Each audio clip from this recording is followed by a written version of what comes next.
more plans to fuck taxpayers with Biden's climate agenda. Quote, IRS deploys artificial intelligence to catch tax evasion.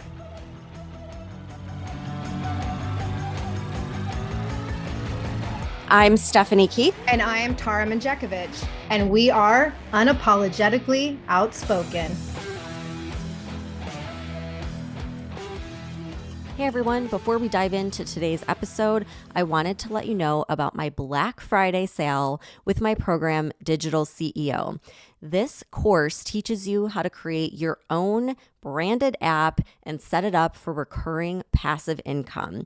So if you're a business owner, an online coach, or if you've ever thought about taking your knowledge and passion and turning it into an income, this is the course for you. And right now for Black Friday through Sunday, you're going to get it for 50% off. So head to the link in the show notes to get the Black Friday sale. Hello, everyone, and happy Monday. Hope you all had an amazing weekend.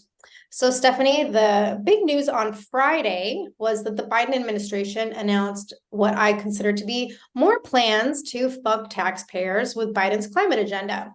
And so Biden on Friday stated that he's going to be using his wartime emergency powers by way of the Defense Production Act in order to subsidize $169 million worth of taxpayer dollars to pay for electric heat pump manufacturing projects.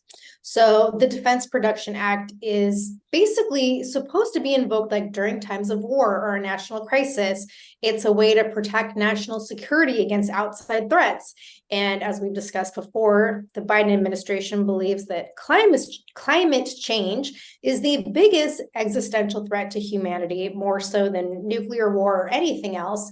And so they're saying that this climate change is an emergency that falls under the category of a national crisis.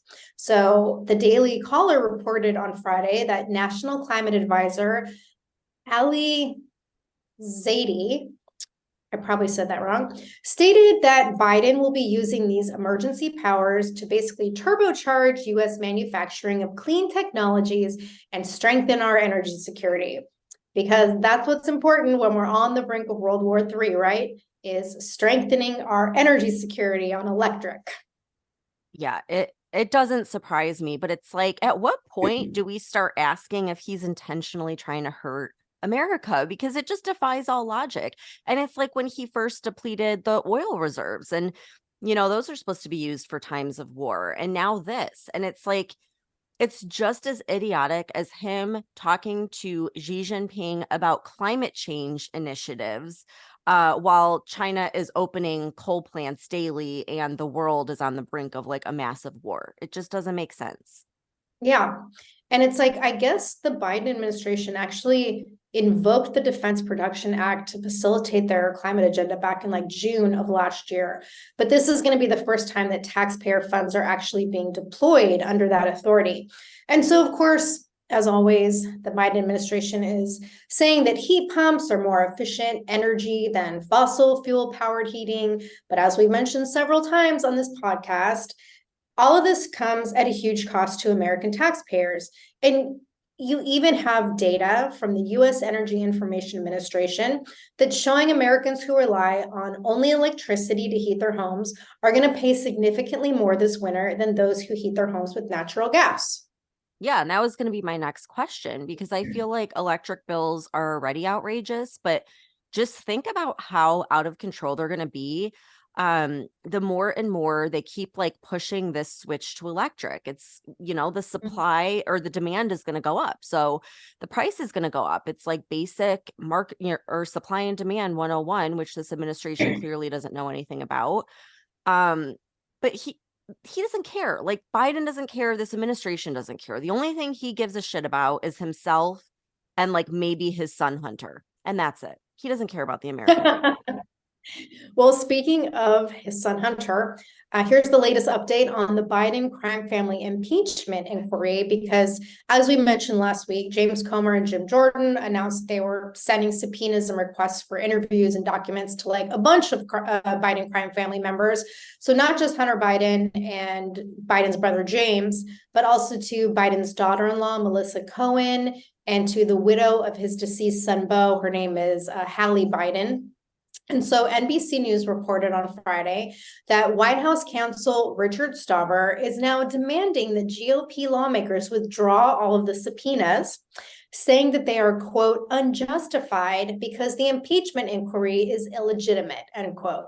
So Stauber sent a letter to Comer and Jordan stating, quote, your latest steps follow an irresponsible set of subpoenas and requests for interviews that you launched last week, directed to multiple members of the president's family, all of whom are private citizens, end quote. So Stauber is basically claiming that these requests for information are baseless and are a means of weaponizing the power of Congress to attack a political opponent.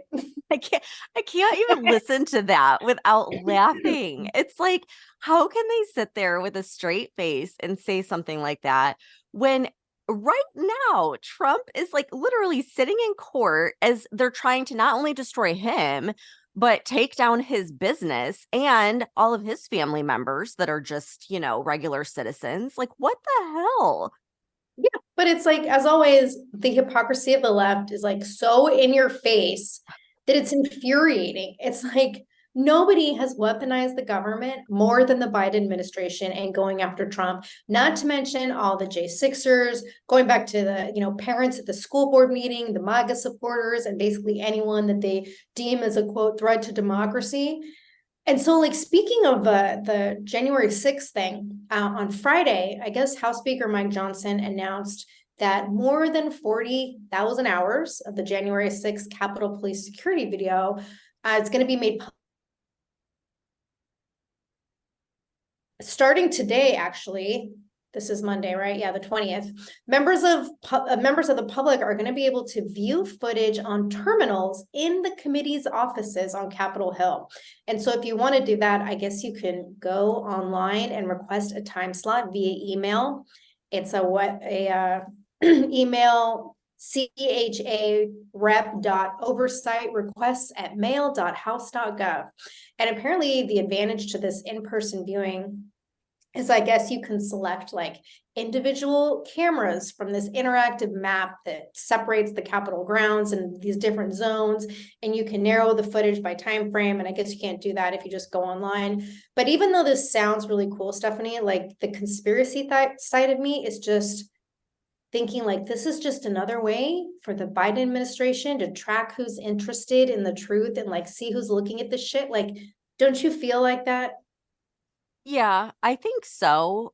Although I think they're already doing that, especially with AI. Like they're probably tracking us right now, because we use a certain code name like fuck Joe Biden.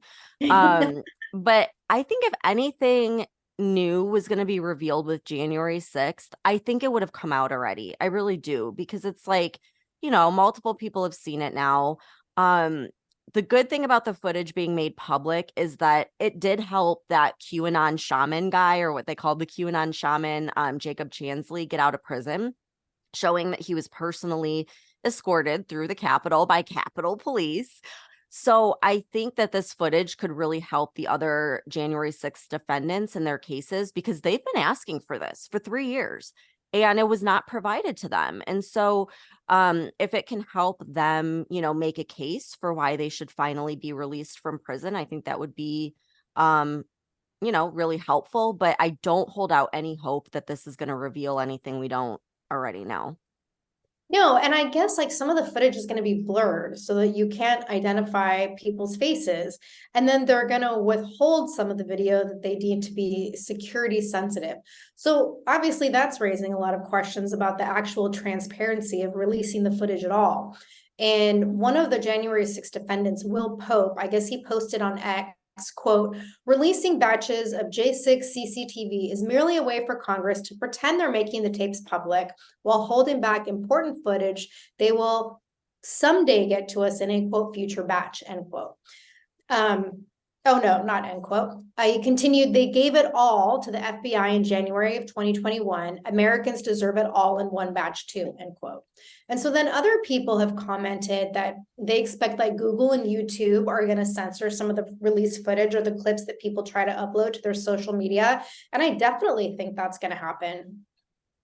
Yeah, I mean, I do think it could be a good thing to blur the faces of people, because Like, I'd be afraid that they would go and either arrest more people or just try to destroy their lives. Like, let's say the videos are not blurred, and then like all of a sudden you're fired from your job because your employer, like recognizes your face or something, or just like personally being attacked by these crazy, like extreme leftists, whether it's online or whatever. So like I get that part. Especially for the people that weren't in the Capitol, but were just like at or near the Capitol. So I don't know, maybe that's a good thing. Well, I guess Senator Mike Lee from Utah is also calling for the January 6th committee to be investigated because he's saying that members of the committee may have deliberately lost or destroyed some of the footage. So it goes back to like what we were saying in the beginning, like, is it really going to matter that they're releasing any of this footage? I don't think No, so. no, I watched an interview. It was with one of like the major, I want to say it was either like ABC or NBC. And she was interviewing Trump, and he had talked about that, about how they destroyed evidence from the January 6th committee. And she's like, no, they did not. No, they, and she was like totally lying. They're supposed to be like the fact checkers, but it's like they've all admitted, like, yeah, oh, the evidence isn't there. We destroyed it. It's like, I wonder why. Yeah. But speaking of the House of Representatives, remember when we did an episode about how Republicans were saying that they're going to fund the Israel war, not fund it, but like give aid by taking money from that outrageous IRS budget that was supposed to hire 87,000 new IRS agents? Yes. Well, apparently they don't need to hire all those agents after all, because they're just going to use AI. Like, what could go wrong with that? The government using AI. So it appears that the money from the Inflation Reduction Act is going to improve technology capabilities for the IRS, which would include AI. And there's a ton of articles out there confirming this. The New York Times headline read, quote, IRS deploys artificial intelligence to catch tax evasion, end quote. So there was another article from Fortune, and I'm just going to read what they said in the article. The IRS relies on publicly available data associated with each tax return when it's building a case for an audit. The data, which is available to anyone who wants to find it, has increased tremendously with the rise of social media and the growing role of the internet for commerce and advertising. A social media presence can alert the IRS to a business with potential income in a way that the agency could not have identified before the internet emerged. The article also goes on to say that they're going to be using third-party data to catch people not reporting extra income. So much for like, oh, we're only going after the wealthy. No, they're trying Right. to find like people who are making a little bit of extra money selling a pair of shoes online or whatever. That's who they're going after. So the Yep. article continues to go on, quote, a 2020 government contract with the company Chain Analysis is described, perhaps clumsily, as a contract for pilot IRS cryptocurrency tracing. This type of contract gives the IRS information related to otherwise untraceable income sources so that the agents can detect underreporting. What has changed in recent years is the volume of data it can access, which has skyrocketed. And this isn't just for like new tax returns moving forward. They're going to go back and check old returns and look for discrepancies. And according to a Bloomberg article, quote, the IRS has access to decades of important data that, coupled with improved funding and emerging technologies, should allow it to efficiently and effectively build audit work plans, as well as identify non-compliant taxpayers and anomalies in filed returns, end quote. So if you had a mistake on your return 10 years ago, it sounds like they'll figure it out with AI and they'll come after you. And now just imagine if we have a CBDC digital currency in place. What do you think they're going to do? They're going to take it right out of your bank account. And Yeah. what worries me is that they're going to use this to attack their political opponents or anyone who goes against the narrative, like anyone on the right. That's what I'm afraid of. And they say, oh, we're just going after like the wealthy, the top 1%. and make them pay their fair share. But if that's the case, then why are they targeting people that make an additional $600 of income? Like the Fortune article referred to that recent legislation that was passed, which is requiring third-party payment agencies like Venmo and PayPal to issue 1099 tax forms to anyone making $600. So it's like, if you are an Uber driver part-time, or you sold a bunch of stuff on Facebook Marketplace and it totaled $600, now you're going to have to go and like report that. And you're going to have to make sure your tax return looks perfect and all of that, because if not, they're going to audit you and then you're probably going to pay a bunch of fines. And it's like going after people making an extra $600 just to get by during this crazy economy is not going after the wealthy people at all. And anyone who believes that is a fucking idiot. So anyhow, not only has the cost of everything gone up tremendously, but it sounds like our taxes are going to be an issue, especially when AI is analyzing all of our past tax returns to see if they can squeeze any more out of the average American. Yeah, and that's the thing, because when that thing first came out about the reporting the $600 in income, it was like, how stupid do you think people are? Like, that's clearly aimed at your average American. And like you said, the people trying to get by. And so I can totally see it, how they're just going to use this to silence like the hardworking, lower and middle class people. It has nothing to do, fuck the rich people. They make so much money, it's not going to make a difference. This is going to completely affect the lower and middle class. And I swear, I keep just going back to the fact that like we're being conditioned for this very bleak future. And it's like, I just think of the movies where you didn't like movies taking place in 2035 or 2050, and you don't think it's real, but like everything is dark and dismal, and like even people's clothes look sad, and the government controls your every move in your little 15-minute cities where everyone lives in their equally dark and sad building. And I swear, everything this administration is doing is like just taking us one step closer to this life. Yeah. And I feel like they're flat out saying that we're going to be one big surveillance state. I mean, they're flat out saying that they're going to start looking at people's social media. So they'll be tracking us. Good God, we're going to end up on a list for sure with everything we're talking about. I know. I know.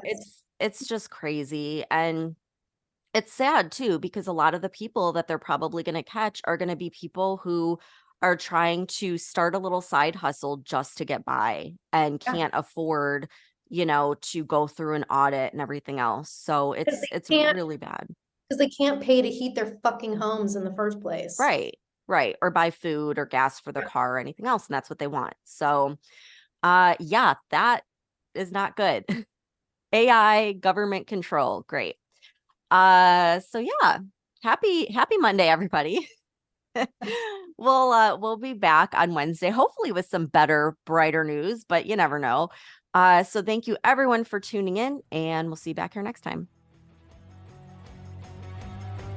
If you're sick of all the crazy shit going on in our country and you want to express your support and patriotism for the show, head on over to our Etsy store at UO Patriot Chicks and check out our new stickers. The link can also be found on our website. If you love the show and you want exclusive episodes, support the podcast and join the conversation by becoming a member of our Patreon community. We'll be posting weekly member-only podcast episodes and content that isn't available on the weekly podcast. Every Patreon member will also get a free Unapologetically Outspoken sticker and updates about our new sticker release before they're made public. And be sure to follow us on TikTok at Unapologetically Outspoken. And if you haven't done so already, please rate and review the podcast. The more you support us, the more people we can reach. So help us spread the word.